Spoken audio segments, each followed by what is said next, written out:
Salam pendengar cerita misteri. Selamat datang di channel yang akan menemani aktivitas kalian dengan konten horor dan misteri dalam bentuk audio. Yang pastinya no jump scare. Semoga nuansa horor dan misterinya masih terasa. Di episode kali ini, saya akan menceritakan kejadian seram yang dialami oleh narasumber saat mengikuti pelatihan kerja di Lembang. Penasaran bagaimana ceritanya? Simak sampai habis.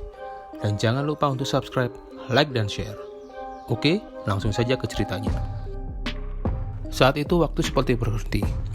Udara nggak bergerak, bahkan suara jam dinding yang tadinya samar tidak lagi terdengar. Aku terus melihat ke ujung tangga, meskipun dalam gelap. Menunggu sosok itu turun dari atas. Suara langkah makin terdengar mendekat, dan dengan perlahan aku mundur ke pintu kamar. Dan tentunya dengan terus fokus ke ujung tangga. Dinginnya lantai menambah kengerian. Sesampainya di kamar, aku tetap mengintip ke ruang tengah. Brek, brek, brek. Suara itu terus terdengar. Langkah kaki bersepatu bergerak lambat. Dengan penasaran yang mengalahkan rasa takut, aku terus mengintip keluar daripada harus menutup pintu. Sampai akhirnya terlihat sesuatu turun dari atas. Objek yang belum terlihat bentuk pastinya. Tapi suara brek, brek, brek itu masih terus mengiringi pergerakan objek itu. Serak, brek. Beberapa detik kemudian, aku mulai bisa menerka. Ada kaki bersepatu menuruni tangga. Langkahnya sangat pelan. Satu langkah ke langkah berikutnya. Brek, brek. Tentara, pikirku. Karena objek itu makin jelas terlihat. Dan itu adalah benar tentara. Ya, ada tentara menuruni tangga. Awalnya sepatu, tapi kemudian sepinggang. Hingga akhirnya terlihat secara utuh. Meski gelap, aku masih bisa melihat sosoknya. Baju dan celana menggambarkan kalau itu memang prajurit. Seragam khas tentara dengan helm baja. Sosok itu bergerak sangat lambat. Tangga itu belok ke kiri di bagian tengahnya. Dan di bagian ini, sosok ini akan menghadap aku. Hingga akhirnya, sosok itu menghadap aku, kemudian melangkah turun. Wajahnya nggak terlihat jelas, namun postur dan badannya terlihat jelas.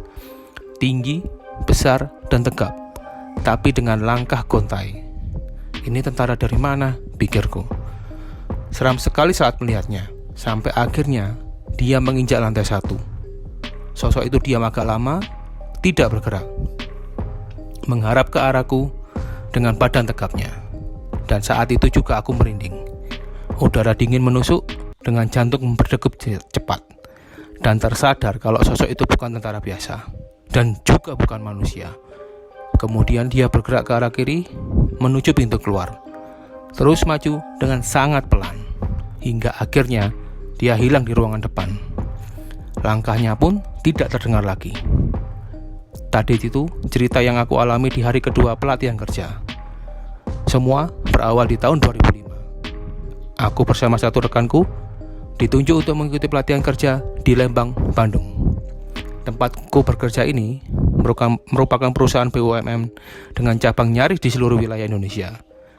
Tiap cabang mengirimkan wakilnya, sedangkan cabangku mengirim 2 orang. Tempatnya sendiri ada di Lembang, daerah yang terkenal akan udara dan hawanya yang dingin. Tempat ini pun sering digunakan oleh berbagai perusahaan untuk pelatihan kerja. Tapi aku sendiri belum pernah ke sana. Makanya saat pertama kali ke sana sempat terpana dibuatnya. Bukannya apa? Karena tempatnya sendiri besar dan luas. Untuk lokasinya sendiri dibagi 2 wilayah. Atas dan bawah sesuai dengan kontur wilayah Lembang. Bagian atas terdiri dari lapangan parkir luas dengan beberapa bangunan. Dan bagian bawah sendiri terdiri dari bangunan memanjang dengan di tengah-tengahnya lapangan luas. Bangunannya sendiri seperti bangunan sekolah zaman dulu, memanjang dengan banyaknya ruang kelas. Tapi ada satu bangunan yang beda. Letaknya di wilayah bawah, paling belakang. Bangunannya terdiri dari 2 lantai.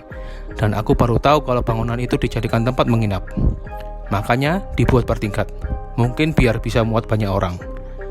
Bandung memang dikenal dengan kota yang masih banyak bangunan kuno Belanda, termasuk tempat pelatihan ini. Lingkungannya bikin nyaman, arsitektur klasik zaman Belanda, dan juga masih terawat baik. ditambah dengan tempatnya yang asri dan udara yang sejuk karena banyaknya pohon besar rindang di tiap sudutnya. Aku sempat mencari tahu soal tempat ini pada Pak Ridwan. Dulunya bekas asrama tentara, zaman dulu banget, kata Pak Ridwan. Beliau ini adalah salah satu penjaga di tempat ini. Oh, pantas saja, batinku. Kalau tempatnya memang seperti fasilitas militer. Bagusnya juga, tempat ini masih terawat dan belum ada bangunan baru. Semua masih terlihat asli, kuno, dan klasiknya. Bangunan terawat, area asri dan luas, ditopang dengan banyaknya ruang, membuat tempat ini pas untuk acara pelatihan. Lokasinya pun jauh dari keramaian, hingga peserta bisa fokus di pelatihan. Aku sendiri akan menghabiskan 1 minggu di tempat ini. Baik itu untuk praktek atau teori, nantinya akan dilaksanakan di sini. Rio, teman satu cabangku yang asli Bandung, bahkan belum pernah ke sini. Gue selama ini sering bolak-balik Bandung Lembang, belum pernah tahu kalau ada tempat ini. Asik juga ya tempatnya, kata Rio. Asik? Tidak kalau menurutku. Kenapa? Meskipun tempat ini bagus dan asri, tapi tetap saja ada aura keseramannya. Aku ambil kesimpulan begitu karena tempat ini sudah berdiri sangat lama, sudah nyaris 100 tahun usianya. Jadi pasti panjang sejarahnya dan jadi saksi bisu banyak peristiwa. Kamar yang aku tempati sendiri kira-kira seperti ini. Kamar besar dengan 2 ranjang kayu, kasur busa, dan ada lemari di antara 2 ranjang tadi. Lengkap dengan meja dan kursi. Kamar mandinya sendiri model lama, tapi terawat. Letak kamar kami di depan lobi gedung. Ya, gedung yang aku bilang di awal. Gedung paling belakang di wilayah bawah. Aku tiba di tempat ini minggu sore. Aku sempatkan berkeliling, memasuki dan menyusuri tiap sudut bangunan. Langit sore ditambah hamparan kebun teh sangat memanjakan mata. Sampai saat menjelang malam, peserta yang hadir saat itu baru 15 orang. Sisanya datang waktu acara akan dimulai besok Seninnya. Kami habiskan malam dengan berbincang di depan gedung penginapan. Ya, perbincangan yang gak jauh dari pekerjaan. Karena banyak yang melakukan perjalanan jauh ke sini, akhirnya kami memutuskan ke kamar masing-masing, tentunya untuk istirahat. Kamar di gedung penginapan ini hanya terisi di bagian bawah saja. Jadi, otomatis lantai atas kosong. Dalam kamar, aku dan Rio masih lanjut ngobrol. Tempatnya agak serem ya, Nal. Agak gimana gitu loh rasanya. Lo ngerasa gitu gak sih? Tanya Rio. Ya, agak-agak sih. Mungkin karena bangunannya udah tua kali ya, jawabku. Semoga karena itu aja ya. Pokoknya kalau ada apa-apa, gue langsung nginep di rumah ortu aja kata Rio. Loh, terus gue sendirian di sini. Tega amat lo. Ya lo ikut aja Ronald, gak apa-apa. Rumah ortuku ada kamar kosong kok. Ada-ada aja ini anak batinku. Bukannya apa? Karena sedari awal aku sudah mengabaikan pikiran-pikiran soal keseraman di tempat ini. Lah, kok jadi kepikiran lagi gara-gara Rio ngebahas itu? Memang sih, tempat ini aura seramnya amat terasa. Apalagi tempat ini lebih sering kosong daripada digunakan. Jam di angka 11 ketika kami saling diam, dan ketika akan terpejam untuk tidur, tiba-tiba, Nal, bangun Nal. Rio mencoba membangunkanku, dan dia sudah ada di dekatku. Lo ngimpi apa sih? Ngigolo heboh banget, kata Rio. Gue mimpi serem, jawabku. Saat itu jam 4 subuh dan aku bangun dengan badan berkeringat. Aneh kan? Udara suhu Lembang kan dingin, tapi kok aku berkeringat ya, batinku. Jadi tadi aku bermimpi, seperti nyata. Dan dalam mimpi, aku sedang berada di tempat saat ini. Ya, di mes pelatihan. Suasananya saat itu tengah malam, tanpa lampu, dan aku berdiri di tengah lapangan. Sepi tanpa orang dan kosong. Aku yang kebingungan mendengar suara kaki dari kejauhan, seperti orang gerak jalan. Langsung aja aku menoleh ke sumber suara itu. Kondisi gelap membuatku kesulitan melihat pergerakan dari arah suara itu. Dan memang benar, ada orang berbaris. Mereka berbaris ke arahku yang diam mematung. Ya, tentara. Mereka tentara yang baris berbaris, dengan seragam lengkap, helm, dan senapan di tangan. Sempat terkesima, sampai akhirnya ada keanehan. Mereka diam gak ada suara, yang ada adalah derap langkah. Dan yang bikin merinding, di antara mereka ada yang tanpa kepala. Tanpa kepala. Meski hanya mimpi, tapi itu tetap membuatku takut gak bergerak. Aku yang panik, menjerit dalam diam, sampai akhirnya dibangunkan oleh Rio. Lo mimpi apa emangnya semalam, Nal? Tanya Rio esok siangnya. Serem aja pokoknya. Gue lihat ada tentara baris di lapangan itu. Jawabku sambil nunjuk ke lapangan yang di luar gedung. Ada tentara baris. Lah apa seremnya? Rio penasaran. Seremnya, karena ada tentara yang nggak punya kepala. Udah serem gue ngingatnya lagi. Buset, ngeri juga ya timpar Rio. Tapi Nal, aku juga ngerasain ada yang serem tadi malam. Lanjut Rio. Gue denger ada langkah kaki di lantai atas, persis di atas kamar kita. Hah? Langkah kaki? Langkah kaki gimana? Aku mulai penasaran. Brek, gitu Nal. Kayak kaki bersepatu APD gitu. Kan katanya lantai atas serem ya? Kenapa ada langkah-langkah kaki? Serem kan? Lo salah dengar kali. Ujarku menegaskan lagi. Bener Nal, gue yakin. Ujungnya lo kan ngigo aneh tuh, makanya gue bangunin. Intinya, si Rio dengar suara langkah kaki di lantai 2. Padahal seperti yang aku bilang di awal, yang terisi hanya lantai 1. Dan entah apa ada kaitannya antara mimiku dan kejadian yang Rio alami. Malam berikutnya, mes ini gak sesepi kemarin. Seluruh peserta sudah hadir, jumlahnya sekitar 40-an orang. Tapi info dari Rio, gak semua nginap di mes. Bahkan, jumlah peserta yang nginap di mes sebelumnya malah ikut berkurang. Mereka lebih memilih nginap di hotel di dekat pelatihan. Jadi tambah sepi malam harinya. Akhirnya, aku masuk lagi ke kamar sebelum jam 10. Gak lama kami langsung tidur sampai tiba-tiba brak, ada bantingan pintu mengagetkanku. Dan aku melihat Rio berdiri di depan pintu dalam gelap. Napasnya tersengal-sengal. Ada apa bro? Lu habis dari mana? Tanya aku panik. Karena si Rio kelihatan sangat ketakutan. Wajahnya sampai pucat pasi. Jam menunjukkan jam 2 subuh. Buru-buru Rio mendekatiku. Nal, pokoknya besok kita jangan nginep di sini lagi. Di rumah ortu gue aja, bisiknya. Hah? Emang ada apa sih? Tanyaku. Sambil berbisik dia bilang, besok aja ceritanya. Sekarang kita jangan tidur. Ada apa sih sebenarnya?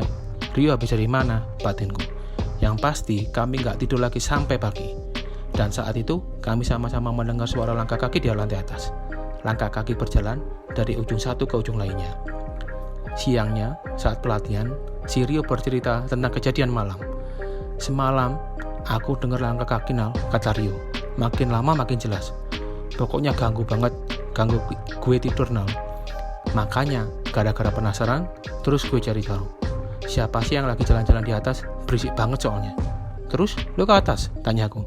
Iya, dan gobloknya gue beneran ke atas buat cari tahu. Apa yang lo lihat di atas? Siapa yang lagi jalan? Tanyaku penasaran.